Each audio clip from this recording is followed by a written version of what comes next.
The State Department of Investment Promotion was recently established in January, pursuant to an executive order. And it grew out of the growing realization that some of the investment promotion activities within the country, both in government as well as in private sector, are uncoordinated. So our work is basically to attract private sector investments into the country, grow and retain those investments. And then we also deal with issues around business climate to tackle some of the bottlenecks that investors face in terms of their competitiveness on a global scale. Thank you. From the State Department of Transport and the Ministry as a whole, we have quite a number of areas that can be considered for investment. And some of these areas are the ones we wish to share with the potential investors. First, for example, I would like to highlight a number of potential areas that are ready for investment.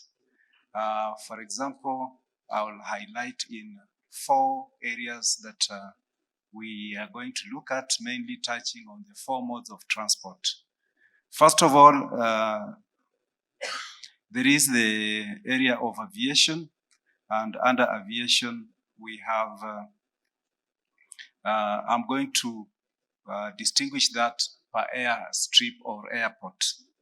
At the Jomo Kenyatta Airport, we have opportunities for investment in multi-story parking facilities and also commercially viable important persons terminal. At Wilson Airport, we are proposing that there is possible investment in the area of passenger terminal building, multi-story car parking, and business park. At Isiolo Airport, this one we are considering it as one that can be concession to the private sector. Under maritime, we have construction of Dongokundu Special Economic Zone, which I believe can interest quite a number of investors from the European Union. We also have construction of warehouse and cargo handling facilities. In addition to that, we have a construction of berth at Lamu Port. Under the railway transport, we have regeneration of part of the city, which we are calling the railway city. This is a facility that will have quite a number of services that are provided. One of them being conference facilities, car park facilities, and then development of affordable housing, as it was mentioned in the morning.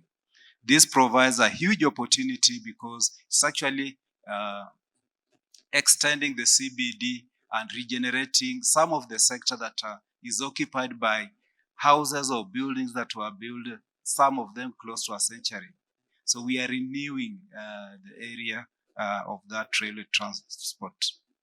Then another area that will be of interest is under road transport. Under road transport, we are talking about the need to develop multi-story parking facilities. Many people in this city spend a lot of time looking for parking spaces. And with availability of multi-story parking spaces, this will address the challenge of on-street parking, as well as taking too long to get a space. This is a very, very valuable area to look at. We are also considering area of motor vehicle inspection. Currently, we have over 3 million vehicles in the country. Out of this, only a small section is subjected to annual inspection. This one is mainly due to the fact that the government has 17 motor vehicle inspection centers distributed in various parts of the country.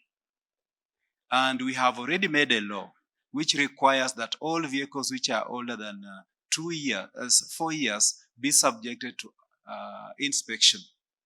And given that in Kenya, we have about 90% of vehicles imported being second-hand, they basically qualify from day one of arrival. So that means that there is a huge business potential in this particular area of private sector being engaged in motor vehicle inspection. Another area is the area of e-mobility. We are moving towards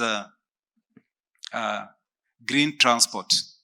As it was pointed out earlier on, Kenya as a country has had numerous challenges arising from climate change. And people as a country which has already signed the Paris Agreement and committed to reduce emissions by 32% come 2030, we have a responsibility to reduce emissions in the transport sector. So moving towards e-mobility is one of the strategies that we have identified as addressing emissions in our country. So it's one of the areas we wish to promote as a potential area for investment. We have done well in the sense that we have developed standards ready for takeoff. Thank you very much. Kariuki, CEO of Kenya Private Sector Alliance, and for the purposes of this meeting, our biggest role here today is to really ensure that we can grow investments between Kenya and the EU. Thank you. Thank you very much. I'm Helena König. I'm the Deputy Secretary General for the European External Action Service, which is the European Union's Diplomatic and Foreign Affairs Department. And we are, of course, involved in the whole relationship between the EU and Kenya, between the people of the European Union and Kenya, and of course also the business-to-business relationship. And that's, of course, why I'm here today at this conference. Our role is really to make sure that we have, on the European level, the policies that support more interaction. We already have a flourishing business environment between the EU and Kenya. The instrument that we have at the EU disposals are used to support this also.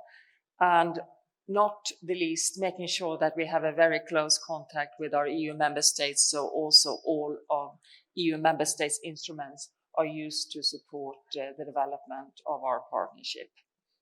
Thank you. Thank you very much. The last introduction.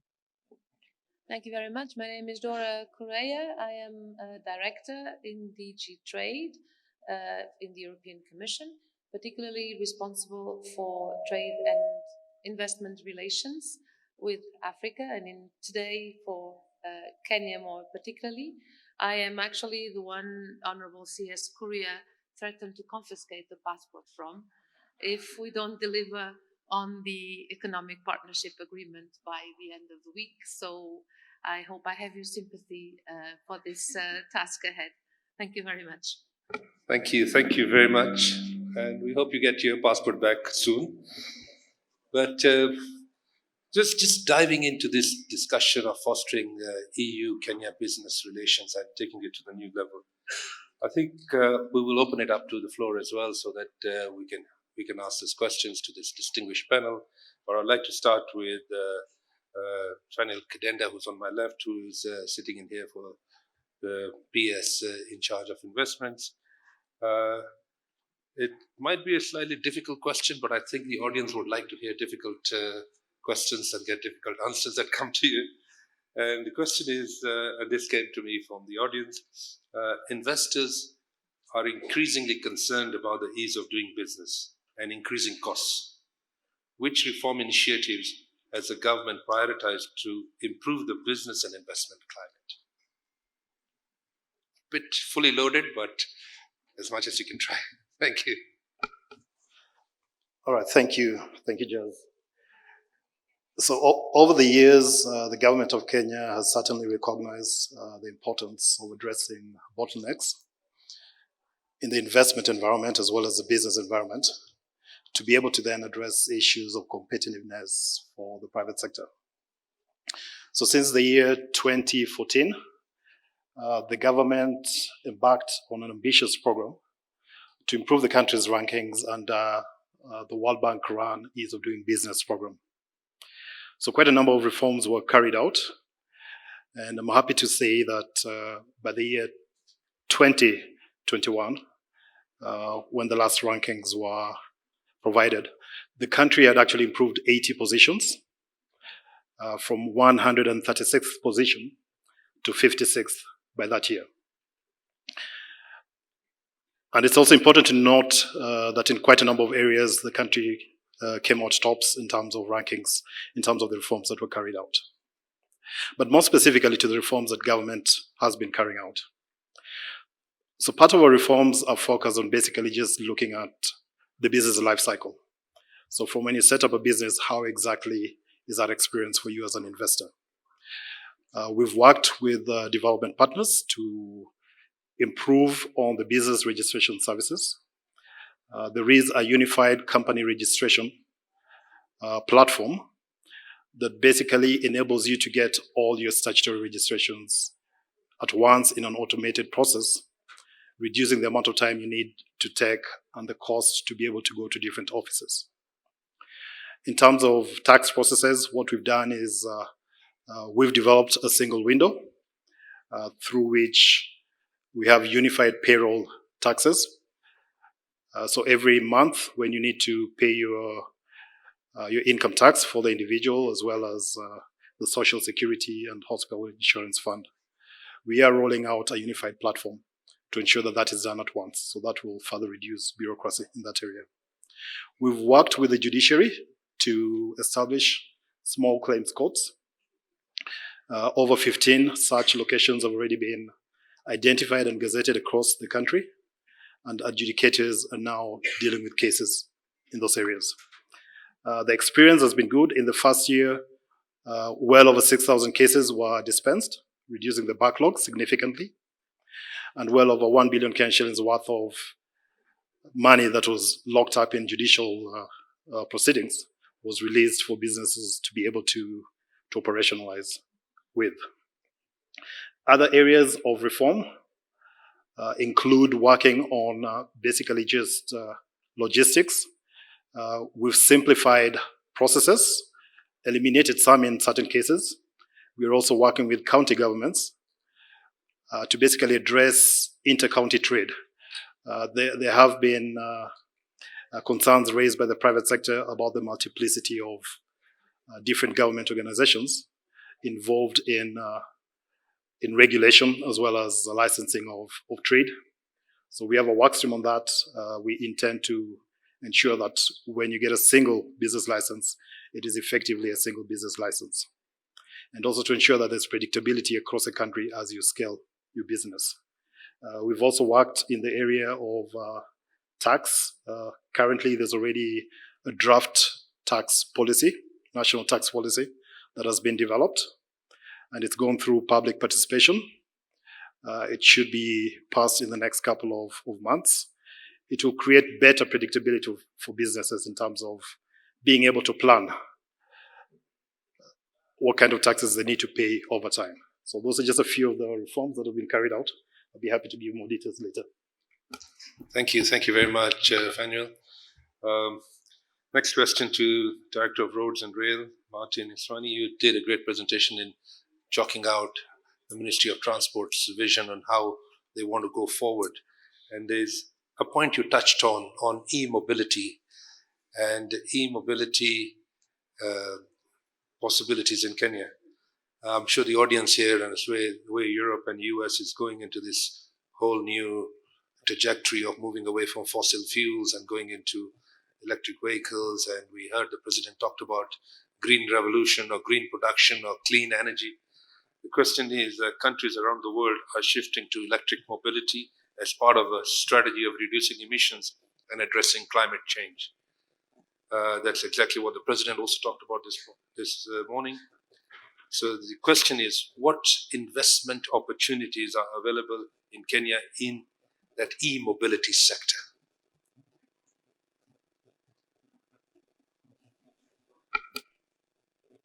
Thank you very much for that question about e-mobility. As a country, I had pointed out earlier that we are promoting e-mobility as a strategy to reduce emission. And what we are doing now is to ensure that we have regulations in place as well as policy. Those ones we are working on them. But what we have already finalized is developed standards for electric motor vehicles and motorcycles in this country. We are therefore promoting e-mobility through addressing a number of tax incentives. We have already achieved one by reducing excess duty on 100% electric motor vehicles from 20 to 10%. We are considering other options on how to make electric vehicles and motorcycles affordable to the people who are interested in buying them. In addition to that, we are finalizing on standards for charging infrastructure for EVs. And apart from that, we are also addressing issues that concern capacity. Because when we promote e-mobility, many questions arise. For example, this new technology, in the event of mechanical or technical problems with these vehicles, what happens? Do we have technicians in place to repair and maintain these vehicles? So we have worked closely with the NITA to develop a framework of training, and we have benefited from a capacity building in South Korea, and currently we have about 100 technicians being trained. In addition to that, we have other organizations that are interested in helping us build the capacity of TVETs to be able to train artisans who can repair and maintain these vehicles. So we are looking at areas of physical incentives as well as policy to give overall guideline on how the country can move towards green transport. Thank you. Thank you very much. Carol, a simpler question to you, but yet very deep. Question is, how can the Kenyan private sector and the European Union foster greater partnerships and leverage on the new opportunities? Thank you very much. I think the opportunities lie with what happened with COVID. I think COVID taught us that countries have to relook at their investments in a very different way. So two things that come to mind first is that I think we all woke up one day and we realized we have one factory called China. And so when China closed down, most countries really struggled with the supply, with the value chains. And so it's an important time right now for Kenya business and the European businesses to look at that and start saying how can we draw some of the opportunities in terms of investments, in terms of materials that we are all facing in one direction, in the Asian direction, and start doing them here in Kenya and in the European Union. So that was one of them. The second thing that COVID unleashed was digitization.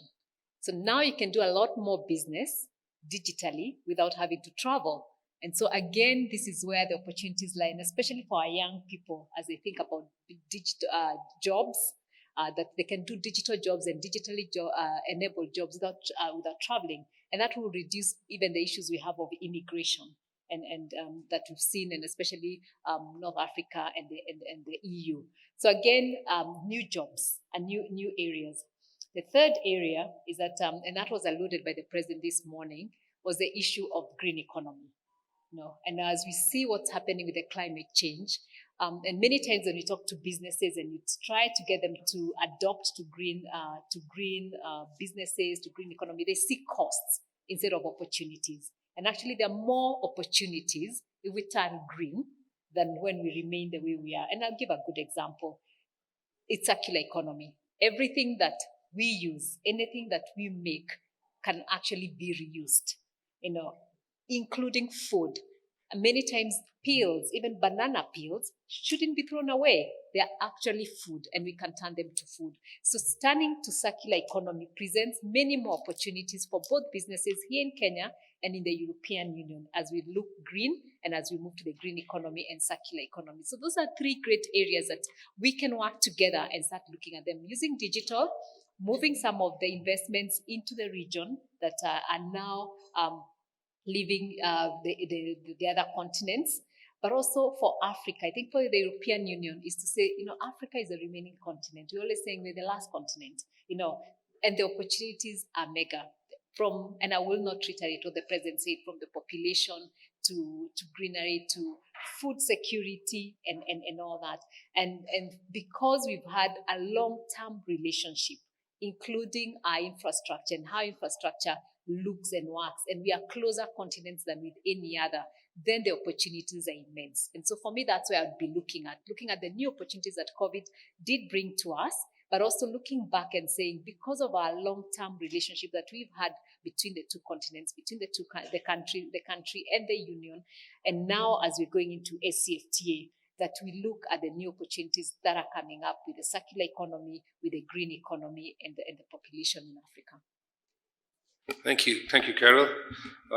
This question for Helena.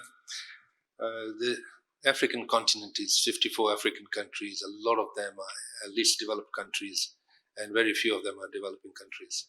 In our own regional economic bloc, the East African Community, Kenya is the only developing country, and the rest are least developed countries. On one hand, we're looking at creating a huge market opportunity for everybody who invests in the continent under the Continental Free Trade Agreement. We're looking at 1.4 billion people. We're looking at $3.5 trillion economy size. And by 2050, we're looking at 1 in 4 people in the world are going to be African. So serious opportunity that lies ahead of us. But at the same time, when it comes to doing trade with the European Union, we are being divided rather than being united with market access. For example, in Kenya, a couple of years ago, Kenyan floriculture sector had to pay duty because we hadn't appended our signature on the EPA. And if we sign on the EPA, then we're straining our relationship with the partner states of East African Community, because it should be a community signing with the European Union as opposed to be a country signing. So I'd just like to hear your thoughts on, are we really moving together in a united manner to move Africa forward? Or are we going to be having bilateral agreements or multilateral agreements? Because those are the real issues that are really affecting the exporters in this room. Thank you. Thank you very much, and an excellent question. We've heard this morning in the presentations, of course, the importance of signing or initialing the final EPA between Kenya and the European Union. And I think it's absolutely fair to say that this is something we should actually be seen as a building block for making sure that we actually have the regional EPA and regional trade developing a lot more. It is in Kenya's interest to have the regional trade and relationship flourishing, and it's also in our interest. And a lot of what we are doing, in addition to rules, etc., that come with the EPA, we should give advantages to investments coming into Kenya. What we're also doing is try to support with other policies and other instruments, as I mentioned in the beginning. So with any new agreement, you see a boost to the overall relationship. And in the case of Kenya, I think it also gives Kenya a chance to be the first mover in this region, particularly on issues like climate and green, but also first mover in getting your EAC partners coming on board on the trade agreement and really reaping the benefit from a regional perspective. In addition, we are supporting other policies. It was earlier mentioned the priorities of the government. Of course, when you have a project, whether it's on infrastructure or whether it's a new factory that comes in as an investment, it's very often that you need support, for example, in training. Maybe a road which is needed. So one thing we are trying to do with our Global Gateway investment program is to make sure that we look at it in a more holistic way. We work together very closely with our member states so we can build a package which all should benefit you business, making business, but also Kenya, both as a bilateral country, but also for the region as a whole. Thank you. Thank you very much. Dora, another slightly technical question for you. I know the African ministers in a WTO meeting in Hong Kong in 2005 actually asked for all LDC countries should be duty-free to get market access to the Western world, and Europe consented that. I think the African ministers probably thought there was only an African LDC and not an Asian LDC, and they obviously lost out. And we've seen what that one legislative move has done with Bangladesh. And Bangladesh today is the single largest exporter of apparel to the European Union, with 70% of their business, which is almost more than $33 billion, coming to Europe. But Bangladesh has since graduated. It's no longer least developed country. And they graduated 2 years ago. And they continue to enjoy duty-free market access. Do you see that being in sync with the trade agreement that was signed at the WTO? Why would they still be allowed duty-free market access when they've already graduated out of that status? Thank you. Thank you very much. It is seemingly a technical question, but in fact it's a very political one. And it's about how we actually stage the preferences we give to our partners in accessing our market. Of course, the question you ask about LDCs and what we call everything but arms access to the EU market is a very relevant one, in particular in the context we are now going through and which Carol was mentioning since the pandemic and since the war in Ukraine, which has very much challenged established supply chains and established ways of working. The EU is, of course, very generous in its offer to LDCs and will continue to do so, but the EU is also accompanying these countries as they graduate and they move up the value chains and move up the development ladder, I would say.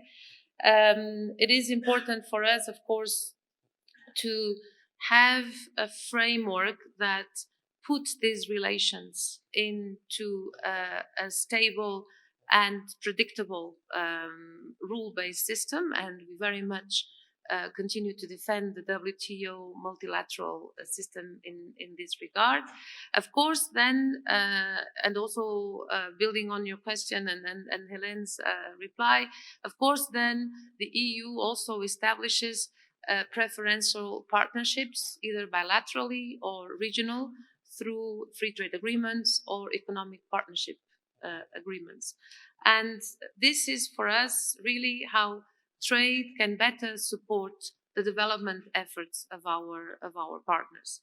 And if you allow me, let me say a word on the economic partnership agreement. We are very much looking forward to conclude with Kenya, because as we heard from President Ruto before this morning, the trade and investment relation between Kenya and the EU is a pivotal one. We are Kenya's leading destination for its exports. We believe that there's potential to do much more, and this is why we are so keen to have this agreement established between Kenya and the EU. And I will just mention very briefly 3 points where we think this agreement will make a difference. You were talking about the access to EU market for least developed countries. Of course, EU market is 450 million consumers. It's a very strong leverage that we have, and it's a very strong opportunity. What we see is that for the countries and regions we have agreements with, economic partnerships agreements with in Africa, trade with the EU has grown by 80% in the last 10 years. The countries with whom we do not have agreements, that growth was 40%. So having an EPA actually doubles the trade relation between the EU and a country or a region. And this is extremely important, of course, and it's demonstrated empirically. It also has other benefits that indirectly foster the development of our partners' economies, because of course it means also that imported inputs like machinery or equipment are also cheaper, basically. So we really see our agreements as helping African countries move up the value chain ladder. And this is why I think CS Korea was talking about not incentivizing poverty by keeping LDCs in a sort of a stagnant position. What we see is that the argument of joining EPAs goes beyond the market access towards a real development of the economies. Let me just give you a very quick illustration. Since we have our EPA with Southern Africa community, we have observed that for example, Southern African exports of cars to the EU have grown 22% in 5 years. This clearly means that the EPA is supporting the development of manufacturing industries as well. And this is because, and this is my second point, of course, having a stable, predictable, legal certain framework helps inform investment decisions. And when investors are deciding on where to locate their investment, where to source from, having this stability, having this predictability helps. So in the end, the agreement also attracts foreign investment to the countries, and this is also empirically proven. And my third point, because I don't want to take too much of your time, it goes back to what President Ruto was saying this morning about green growth and the opportunities it creates. We very much believe in the EU that trade is fundamental to underpin sustainability, to underpin green growth. The digital and the green transitions need trade to take place. And the green growth actually helps our value chains become more diversified and more resilient. And this goes back to Carol's point as well on the aftermath of the pandemic. I mean, just to give you an example, trade in green technologies like renewable energies, for example, create jobs and makes green goods more competitive. And it spurs innovation. So here, the first mover advantage that Helena was mentioning is really capital. For the EU, sustainability also has, of course, a social dimension, and we very much foster corporate social responsibility and corporate governance. But let me just say that this is also a business opportunity in itself, because the European consumer is increasingly willing to pay a premium for social corporate responsibility. So again, it creates further opportunities. I stop here because I don't want to take too much time. I'm very much willing and able to put all our efforts into the talks on the agreement between the EU and Kenya this week, let alone to get my passport back, but also because I do believe this is one of these gateways that would unblock the trade and investment relations. Thank you very much. Thank you very much. And before I open it up to the floor, just one burning question, and I think maybe correct for this audience as well. And like I said earlier on, 25% of the world's population by 2050 is going to be African. So 1 in 4 people walking on the planet are going to be African. We have a young population. The average maiden age on the continent is 19 years. We have huge demand for investment and job creation, and we need to maintain that social peace that you talked about. We have a serious opportunity in front of us to either create the world's biggest productive society with this youth, or if we turn a blind eye, and this is all of us, include everybody in this room, it's a global responsibility and not African responsibility, is if we don't manage that society to become a productive society, it can very quickly turn into a destructive society. And once they turn into a destructive society, you'll start seeing, and you're already seeing in Europe, with the migration, especially from North Africa, people looking for greener pastures, a lot of people on the boat every day on the Mediterranean Sea. And I think the conscious thing to do is to create jobs on the continent so that we can manage this migration. What is your view, both of you, Helena and Dora, on how can we create jobs on the continent? Because otherwise, you have a bigger problem than we do. I'm sorry.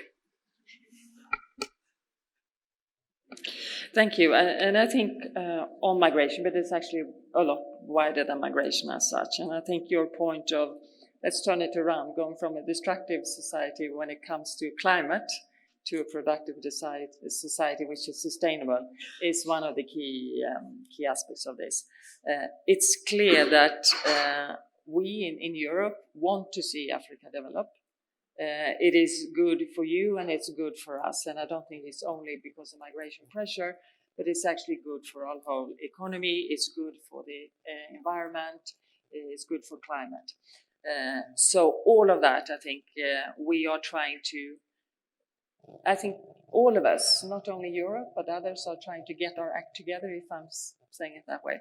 We all know that what is needed to do the transformation, both green and digital, you need enormous amount of funds, more funds than you can tap from individual countries' coffers, let's put it that way. So we really need a new partnership between countries, between the financial institutions. We had some signing of projects from the European investment banks. We have heard this morning how closely we work in the Team Europe effort together with our member states. We need to make sure, above all, that the money that is embedded in the private sector also work for that the good transformation.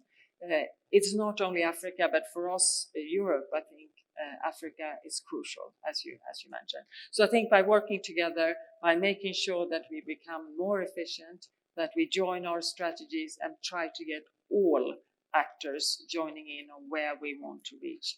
I think that's what we're going to have to do. And part of that is also, of course, the change of going from the development partnership to a real political partnership also. I think looking at our African partners, and you will have seen in the latest discussions we have between European Union and African leaders, that we want to cement this partnership and do it together. So it's growing, helping Africa grow and develop together with Europe. I think it's the only way we can tackle all of these issues on a global level. Thank you very much. I would now like to open it up to the audience for questions. We have 20 minutes. One question there. And the mic going round? Can you speak loud enough? Question? Can we have the mic there, please? The far corner.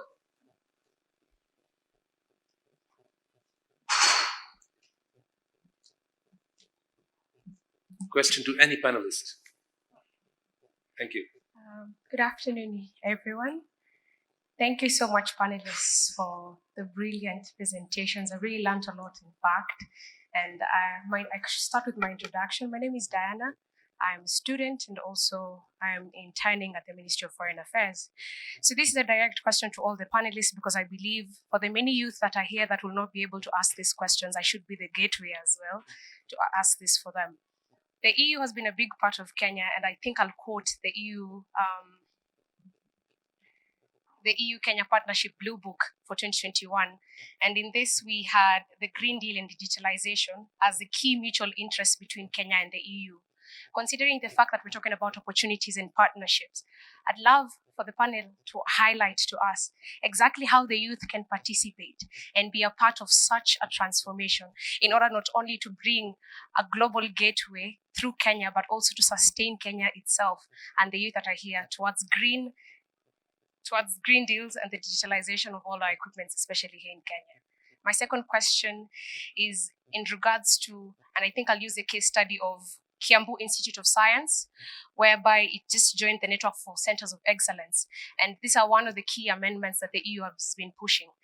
Is the education sector also a part of the partnership and opportunities that can be put across in order not only to participate in the growth for the youth, but also to instructuralize the structures that could be able to grow the youth through education? Thank you very much. Thank you. Can we have two more questions and then we can open this? I saw one question here in the middle. Can we have the mic here in the middle? And one there. So after these three, we can have a response session from the panelists. Thank you. Yes, actually, Maren Diale from the German Chamber and the European Business Council. My question goes to the Ministry of Trade. We heard a lot of positive things about Kenya. We are all here to promote it. One thing that is presently very much concerning the business community, local and international, is the export service tax. And maybe the ministry can say something to that, whether there's hope, whether that is ever being lifted again. Thank you. Thank you. One more question there and then we can have the panel to answer. Thank you. I'm Joseph Oliech from the WE Center. And my question to the panelists and to be specific to the EU team, we have a lot of global attention to renewable energy and green intervention. And we also have a lot of focus on the EV sector. In the past, when you look at the electronic industry, we have had a lot of electronic devices coming from developed countries to developing countries. A case in point, what we have is the CRT screens. CRT screens, that is a big problem to most African countries. And even in Europe, we do not have facilities recycling them. And as at now, we have a huge stockpile of such units in Africa and in Kenya. And according to the Global Monitor, Kenya generates close to 51.3 metric tons of e-waste every year. When we get to the green economy, the intervention to green solution, do we have structures or mechanisms by the European Union to support the African countries and also to support Kenya in particular on how to manage the end life of the products and the units that are developed in the green solution program? For example, we have the batteries that are used in the EV sector. We also have the PV panels that are used in the solar energy, and also a number of batteries that are used. These batteries, they have shelf life. These batteries, at some point, they will be dead, and most of them are toxic. We do not have technical expertise in most African countries to handle this. And we also do not have enough infrastructure for this to be handled. We have small startups here and there struggling to come up with local solutions. And I was just trying to ask and check if this is an area of focus. Would this be an area of focus for EU to see that in as much as we will be supporting the developing countries and African countries to adopt the green technology and also use renewable energy, are we also focusing on end life management of some of these units and the devices that we produce? A different question to a different sector. We have been told that there are opportunities in the motor vehicle inspection industry. And Kenya's age limit, vehicles coming to this country should be less than 8 years old. And of course, there are plans to reduce that. are we having plans to cap the age limit for those vehicles that have overstayed? Because we all say that the vehicles coming to the country should be not more than 8 years. But now, once you import that vehicle or you manufacture it locally, that vehicle would be allowed to be on the roads for close to 30, 40 years. So are there mechanisms to look at the other end of this as well? Thank you. Thank you very much. I think the only direct question was to the PS Trade, but the PS Trade is not here. We have a PS Investment being represented here. The PS Trade. Maybe do you want to attempt this question? Yeah. Thank you, Jez. So do I respond to only that particular one, or I can pick? You can respond to all, but that one in particular is for you. The rest the panel will handle as well. Okay, Thank thanks. you. So the good lady from the German Business Association raised the issue of export services tax. It's an issue that has been brought to our attention at the ministry, and there's actually a work stream that we've started to see how we can remedy that situation. So you can rest assured that you will be seeing some interventions before June, before our budget cycle. The specific issues around that are as regards to whether you can actually claim VAT, your input VAT, on the basis of whether you're tax exempt or whether you're zero rated in terms of your operations. The proposal on the table right now is to exempt so that the issue of VAT refunds does not come into play. As it is right now, if you're in business process outsourcing, it's zero rated, so you can actually claim your VAT. But for all the other export services, they are VATable. That's the situation right now, but we intend to remedy that by June. So then I'll touch a bit on the question that was asked by the good lady, Diana. I think you asked about how the youth can actually benefit from the EU-Kenya trade. A couple of areas that you may want to look into. I think increasingly due to globalization, a lot of the trade is actually migrating into e-commerce.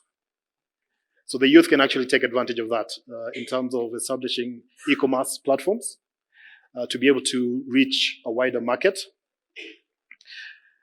Other than that, if you look at what the government of Kenya has committed to do this year alone, is to migrate a lot of the services into a digital platform.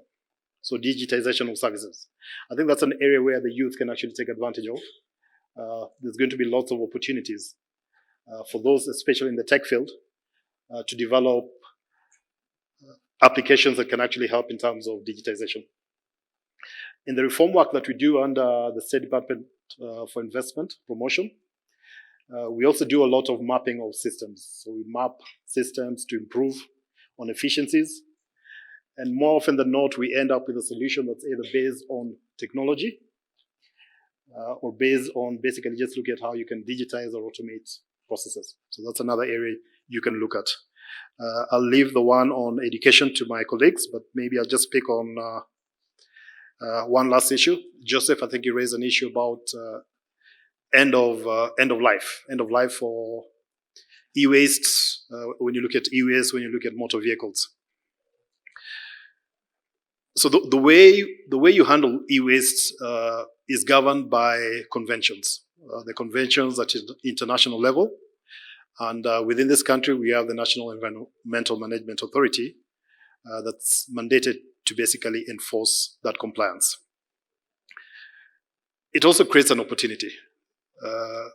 I've been to many years back. I actually visited a company in the south of South Korea, where the business was actually mining gold out of phones. And they made the money from that. So it's an opportunity that's there. If maybe we package it properly, we can actually attract additional investment and find a way of ensuring that perhaps there's a real circular economy built around that. Thank you. Just on the issue of the youth and jobs in between Kenya and in the EU, and maybe I'll mention 4 projects and 4 areas that we are working on in KEPSA, which would encourage a lot of the young people to join in. One, and I think from the investment side that's been mentioned, the e-commerce. We've actually been running, and we hope to move to phase 2, an e-commerce project with Trademark Africa, where a lot of the EU countries do support Trademark Africa, and through that support, we've been able to run that. Our first phase, we were able to train and get about 2,000, almost 2,600 SMEs, and a lot of them are run by young people, to their e-commerce platforms, and this is a place that they've been able to do a lot of business.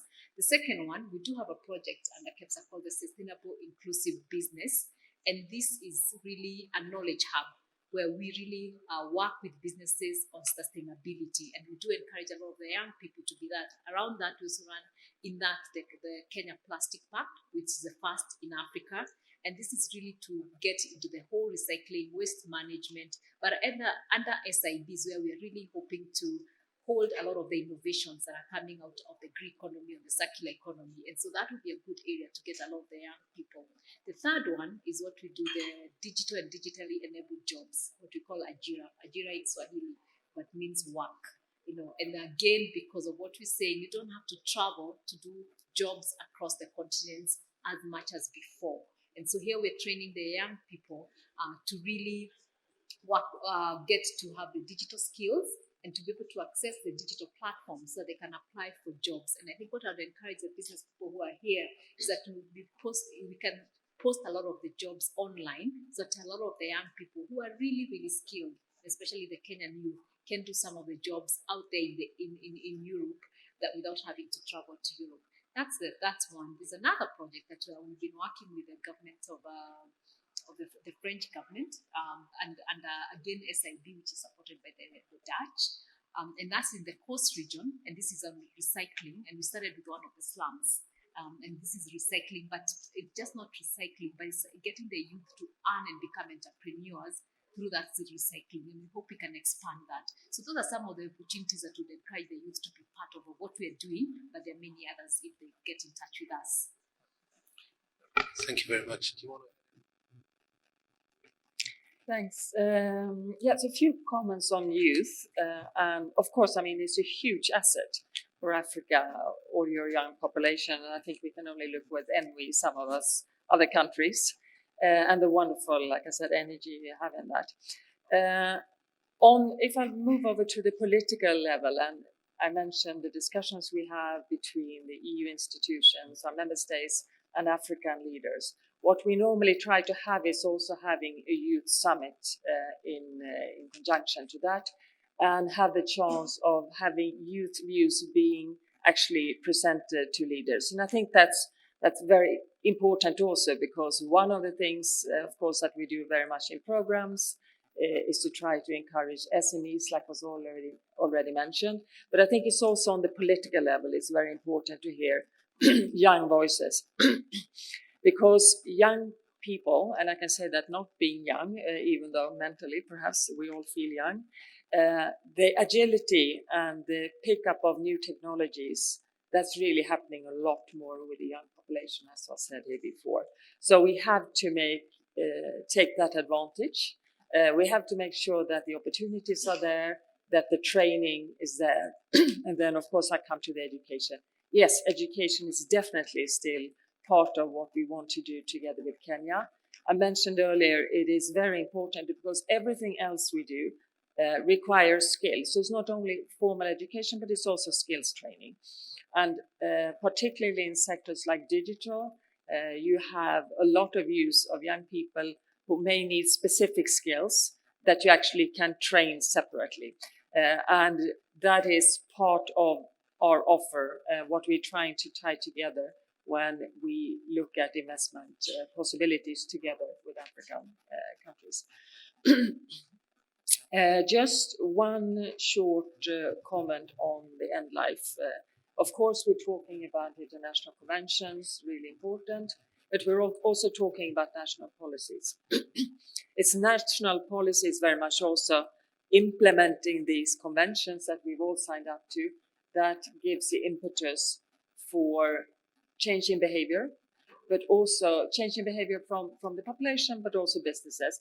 But as was said earlier, it actually creates business opportunities. And I think that is, again, we're going to the first mover advantage, looking at it on a regional level. And we see that in areas, countries who's actually worked very closely at end life of products, but green waste, etc.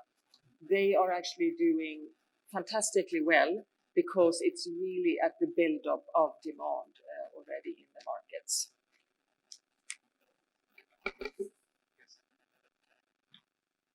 Thank you. I just wish to add something on what Oliech had said about importation of second-hand vehicles, the age limit put, and also the ones that are already in use within the country.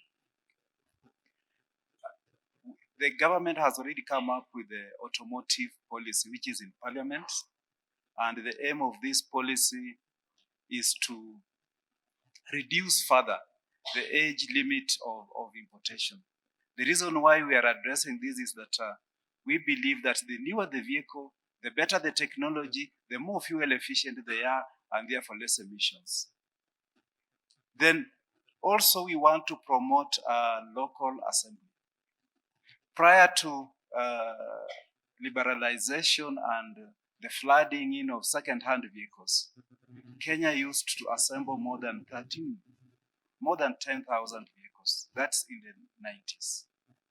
But currently, the number of units that are locally assembled are actually about 5,000.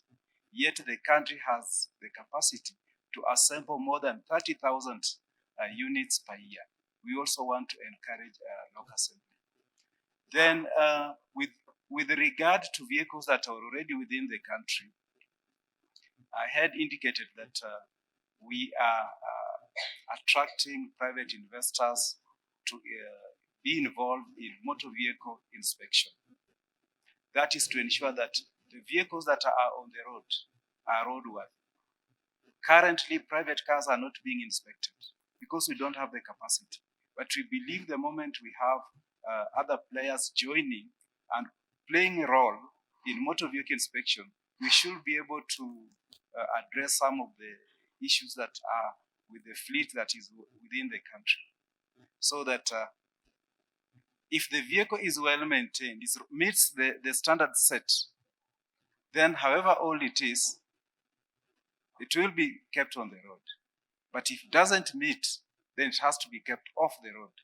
Currently, we are not removing them off the road. The moment we roll out private inspection, that will happen. Thank you. Thank you. Dora, we're running out of time, so.